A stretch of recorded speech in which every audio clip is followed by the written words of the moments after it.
So in this video we are going to see what is AWS ELB Elastic Load Balance and how to configure a simple web server on an existing EC2 Linux instance, and then how to configure ELB and add these web servers and do the basic testing to ensure our ELB is working fine. So this is what the topics we are going to cover in this video. Okay, so let's see what is ELB. So this is the actual simple diagram of ELB.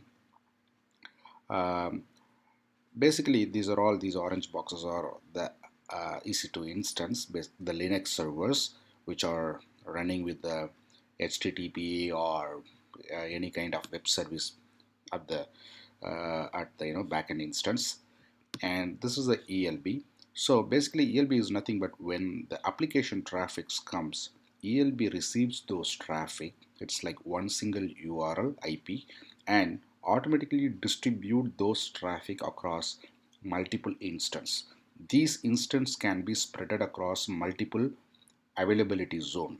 So if you remember in Amazon console, when you create an instance, you can create instance across regions, multiple availability zone, right? So the one restriction is these instance must be within the availability zone, not the region. So if you choose US East, it should be, you can keep the instance in US East 1A, B, C, D, something like that. So in that way, your application is spread across multiple locations within the region. So at the same time, your ELB also can distribute the traffic across your instance. So the function of this ELB is to automatically distribute the traffic across uh, multiple backend instance. So what is the big advantage? This ELB takes care of failover. Let's take in a scenario one of your instance failed.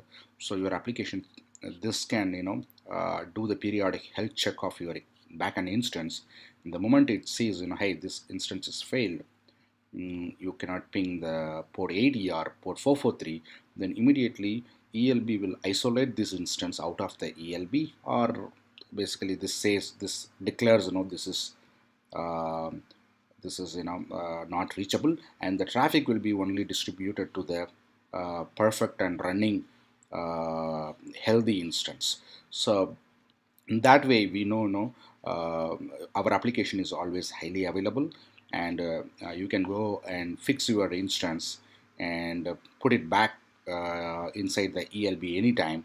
Then the moment the ELB health check pass, ELB will automatically distribute the traffic to the good one also, I mean the issue fixed one also. So that's the so it takes care of the fault tolerance. That's the advantage of having ELB. And another big advantage, it's more secure. Your instance, your web server's public IP is not exposed to the it's not exposed to the public. If you look at, there is a mask in between, so uh, your ELB public IP will be exposed to the public. So you don't have to worry about your instance IP. So all the traffic's directly hitting here, and you are not exposed to the public.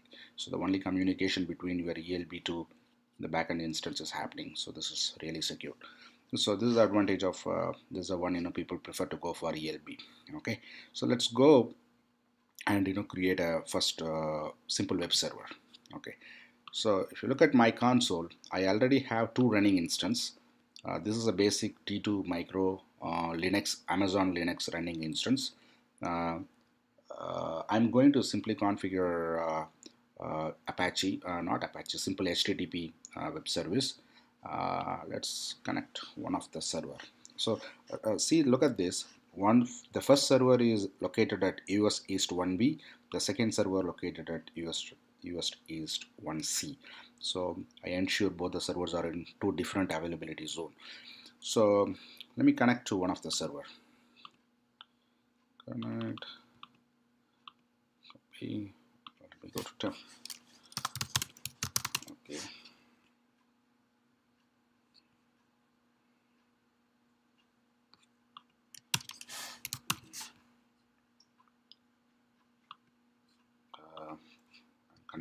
first server. So I connected to my first web server. Sudo yum. So if you look at now, rpm-qa http. I don't have any packages running with HTTP. I'm going to install everything new. So you can run. It's like two commands. Sudo yum install httpd. So we install the package, and then sudo service httpd start, and then ensure you add this in check config. Sudo check config httpd on. So this will ensure when you reboot your instance or power off and power on, this command takes care of bringing your web server service, http service, at run level 3. So that's the idea of, I mean, all the time whenever you reboot, your service will be available. You don't have to manually go and start it. So now all good. Let me check sudo service httpd status. It is running. Okay, let me go and update the HTML file. vi or www html index.html. Let me create a file under, this is the default location. I'm not changing and configuring anything specific. When you install HTTP, by default this folder will be created. I'm just creating a file called index.html, and so in this file, let me add my content. I have one simple sample content. You can simply say web server. Basically what this means is, the background color is something different, and I just say hello world. This is my URL. That's it. Save it. Okay, cool, everything done. So now let me quickly restart sudo service httpd restart. Okay, so how do I verify? To verify, let me take my IP. So this is important before you add any instance behind the load balancer. So I can see my web server is running fine. So yeah, so do these checks. Without doing this check, please don't add. So this ensures my web server is working fine. Okay, now it makes sense for me to add this instance behind the load balancer. Okay, so let me quickly do the same thing for my second instance also. Okay, this is my second instance. Connect.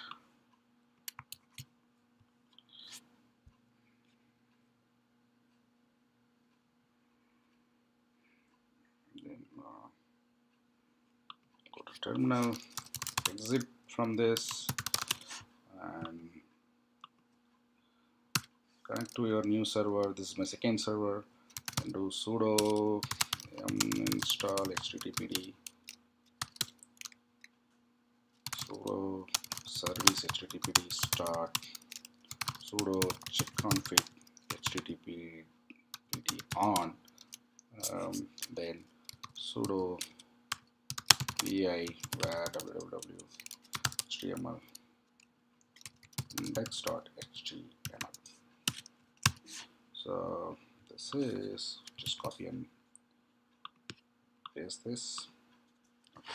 So the first web server says hello world, right? The second one we will say hello world second server. Okay, also let's change the background color. Probably I would say CC440 something. I don't know whether this code is available, but let me try. Okay, so two web servers done. Sudo service httpd start. So now go and hit your new IP. Let's browse the second IP. It ends with IP 1978. It's a second server.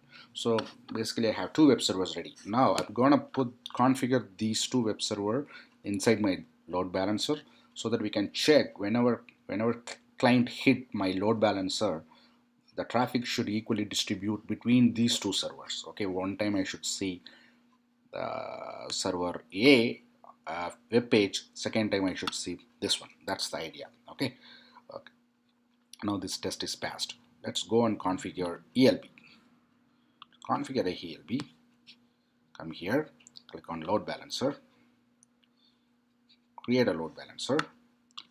I'm going to say my load balancer name, some test name. So I would say my ELB 001. Make sure you don't keep any space between. For example, like this, it won't accept the space actually. So keep it like together, because this whatever we are giving here, this will be used by Amazon to generate a default URL for you to connect. So don't so they don't accept the spaces or something. So create the ELB inside. So keep it in the default VPC. We'll see VPC, what is VPC, how to configure all. We'll talk about it later. So use the default VPC. Create an internal load balancer. What it means is the load balancer you can create for your internal purpose or external purpose. Today I'm configuring it for external facing. What it means, anybody in the world can come and connect to my IP or my URL. It's open for everybody. Whoever in the internet can connect. When do we need internal load balancer? Let's say I'm a company where I wanted to give an application. Only my internal employees wanted to access. For example, timesheets, HR, my internal application like SAP or whatever. So those kind of stuff you can have internal. So which is completely that will play within the VPC and using the private IP. There is no public IP attached with that.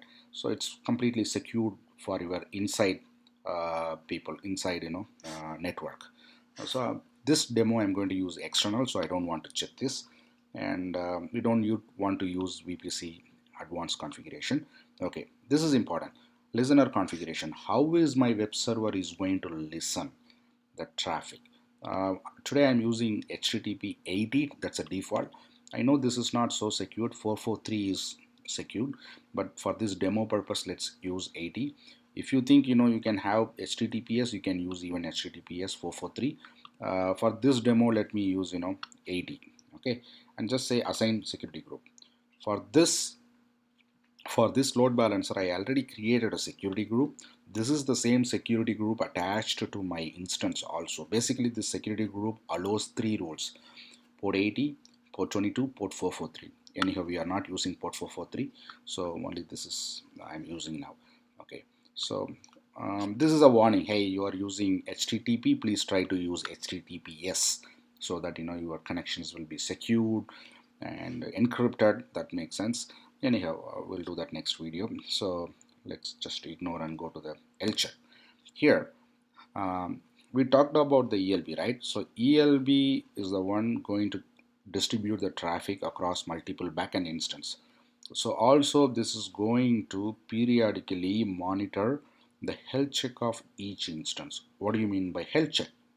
Health check is every instance is running with HTTP, and it means it is listening on port 80.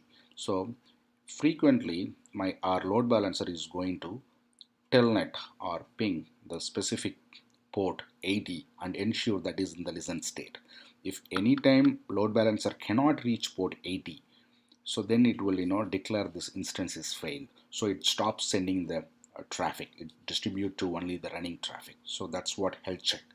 So so here my instance is running with HTTP port 80. So I'm giving this, and I'm giving the path. What is your default path? So it is not only doing health check using port 80, it is also doing health check by reading your index.html page. So today I kept the index.html in the default location, which is /var www html, right? So for the default location, you can simply keep it here, index.html. You don't have to change anything. Let's say in your company you are keeping it in a different location for a security purpose, then you can update your different path. For today, I'm using the default path, so I just need to say index.html. That's it. And response time, what is this? These are all one key key configuration. Response timeout, you can just browse here, move your cursor, it will tell you the detail. Time to wait when receiving a response from the health check. So basically ELB will send a query request the connection from here to your backend instance. How long it can wait to get the response back? So that's the time here. So I can wait for 5 seconds. Okay, uh, if I'm not getting the response in 5 seconds, then ELB will think the backend instance is failed or something wrong. Okay, so that's the response time. This you can change between 2 second to 60 second. I would say leave it 5 second. Some people keep 60 seconds so that even your server performance is slow or you have some network issue, latency is more, still at least the health check will not fail. So you can keep the number between 2 to 60. And second one, health check interval. How frequently I can ELB can poll or query for health check. That's the time. So the default is 30 seconds. Leave it as it is, or you can keep the time between 5 to 300 second. So leave 30 second. Every 30 second, ELB is going to send a request to backend instance and check all these instances are working fine with the port 80. And okay, so this is the one is how long it can wait. Another one is how frequently it can check. The third one is unhealthy threshold. What it mean? How many number of time? See, I am trying to connect 5 second. I'm not getting any response. It means it is failed. Okay, so I don't want to just try one time and wait for 5 second and declare unhealthy. So at least two time. So wait for two unhealthy threshold. If you're getting two consecutive unhealthy threshold, then declare it is failed. So it makes sense, right? We don't want to declare with the first attempt. So even you can increase the time up to 10. So I'll leave it default. Okay, let's say two unhealthy threshold, you got it, your instance declared failed. You went inside and found something problem with the service, you fixed it and you started the service. Now how many threshold do I need to check to ensure your healthy is passing the health check? So when it comes back, wait for at least 10 times. What it mean? Every 5 seconds it go and check like that 10 times 10 into 50 second 5 second, it's like 50 second, almost 1 minute. Within 1 minute 10 times it is going to go and query. If all the 10 time this passes the health check, then ELB is going to consider the backend instance is healthy, so that it will distribute the application traffic to the instance. So this is the only configuration we do in this is very important and only one of the important configuration we do in the ELB health check one. So please try to understand this area. The one is for response timeout, um, and health check interval, unhealthy and healthy threshold. Okay, so I hope you got this. Now let's I didn't change anything. Technically you can customize, but I don't want to do that. This is a demo. So and add instance. So now our ELB is ready. I'm going to add the instance. So when I say add instance, automatically in my North Virginia region, that is US East, what are all the running instance? All those instance it will list. Today I'm running with just two instance. So one is in availability zone C, another one is in availability zone B. So let me pick both because I wanted to add both. You can have n number. See, look at here, enabled cross load balancing. If you don't enable, you cannot add all the zones. You must enable, because I wanted to enable cross zone load balancing so that my traffic can be distributed across multiple instances. Those are all configured in a multiple availability zone. So I would suggest you to keep the instance in the multiple availability zone. In that way, it is like keeping your server running on multiple data center in a multiple different location within the region. So in case of any issues or kind of disaster or anything, still your service will be up and running in the another availability zone, so you don't have to worry about disaster recovery, those stuff. So enable connection draining. So every 300 second, this will simply it will drain the connections. So just leave this enabled, and just go for a tags. So tag is like usually it's like a name. uh, my web server ELB something. It's like a name of the labeling of your ELB, and review and create. So this is what we did. My ELB is my ELB. It is internet facing. I am listening on port 80, and uh, forwarding to port 80. What it means is when ELB is going to listen on port 80 to the public, and once it get the connection, it will forward to the backend instance using port 80. That's what it is. You can do some advanced configuration. ELB receives on 443 and backend port 80 still you can do. We'll talk about that in the next video. This is the basic ELB configuration. And health check, this is the default health check. You know that it's going to check port 80 and index.html. And there are some, how frequently, how many time, healthy threshold, all we configured. And VPC information, security groups, all. Okay, great. Okay, so your load balance or creation status says good. Let's go. So once you created your load balancer, you see my ELB. It will take a few minutes to complete the creation, although it says, how do I check? Look at here, the status 0 of 2 instances in service. What it means is ELB is created, it is in the process of adding your instance uh, to enable the traffic distribution and everything. So it is still working on. So it should be 2 of 2 instance. It is still working. And important thing here in the description, this is your URL. Okay, look at here, my ELB, that's the name I gave. Rest of all, it's like a random generator number, and the URL we got it from Amazon. So with this, we can, this is my ELB's URL. So you can share this information to public so that people can connect to this one, so that your traffic will be automatically distributed from here to our backend instance. So how do I change this name? This is not my URL name. My URL name is, let's say, something www.example.com. So if that's the case, if you have a Route 53, you can go and add a A record or C name, alias name pointing to this URL to your URL, so that traffic with the you don't have to necessarily use this URL. You can customize your own URL. We'll talk about that later when we cover Route 53 topic. So for a test, let's use this URL today. Okay, and instance. Look at on instance. This is the 2 instance we assigned. We added into the ELB, and so far the status shows out of service. So it should be in service, then only everything good. So look at here, instance registration still in progress, so it makes sense. Your ELB will be created, it will do some basic health check, and all is going at the background. So let's wait for a couple of more minutes, it will be all right. Now do health check.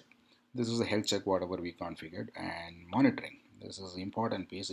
Amazon has got a wonderful monitoring tool. Here I can see any kind of errors with respect to HTTP code, basically HTTP 200 or 400 or 500. We'll see that later. Usually 400, see 500 is mostly the error which is related to backend instance or the backend infrastructure, I would say. 400 is something 403 page not found. Mostly it is because of the services or web configuration issue or something. And 200, mostly 200 errors are good. It's not an error, it's like status check good. So we'll see that practically. And let's go here. Healthy host. we added two backend hosts, right? So it will tell, the two host is, how many host is healthy. It will take some time to populate. We just created, it will take some time to populate. And healthy and unhealthy host, let's say you have 10 instance. Out of 10 instance, 2 instance is kind of down, so it will show here. 8 instance is good, it will show here. So how long 8 instance is serving, how long that graph it will plot, takes time. And average latency, how long it takes to connect, serving the pages, the latency. And the number of connections, which is your ELB, your backend, your ELB is getting. And the error and spillover counts, all these are all the monitoring parameters, of the load balancer. We'll talk later. And go to security. This is the security group I added. As per this security group, okay, as per this security group, I am allowing port 80 to everybody, so it should work. And HTTP listener is 80, we know that. And tag is nothing but the name what I gave. So this is what we gave. Let's see what's happening. So look at here, the status changed. Before it was 0 of 2, now 2 of 2 instances in service. Wonderful. Now check the instance. Now it both says in service. Beautiful. So now take this URL and go and hit your URL. Basically, I wanted to close everything and going to connect using my URL. So the URL is working fine. So one time I'm going to this web page, and if I refresh, see, look at here, I'm going to the different second server. If I refresh again, I'm going to the first server. Refresh again, going to second server. So great, right? So whenever I connect to the URL, the traffic is distributed between server A and server B. So this is what we expected. So my ELB works fine. So hope this video will be helpful. I'm going to upload this video in mylinuxguru.com. If you're interested, you can go and have a look. Have a great day. So we are done.